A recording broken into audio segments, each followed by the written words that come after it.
Bună, prieteni! Acest tractor simpatic l-am modelat din plastilină. Haideți să vă arăt cum! Vom avea nevoie de plastilină de 4 culori. Încercați să respectați raportul mărimilor bilelor de plastilină. Să începem prin a modela piesele tractorului. Urmăriți etapele lucrului și repetați-le. Puneți videoclipul pe pauză de câte ori e cazul.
Iată că piesele tractorului sunt gata. Haideți să formăm tractorul, să unim piesele între ele.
Așa arată tractorul pe care l-am modelat.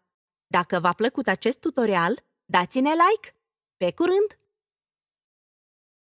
Dă click pe butonul roșu. Abonează-te pentru un episod nou de desene animate cu mașini în fiecare vineri.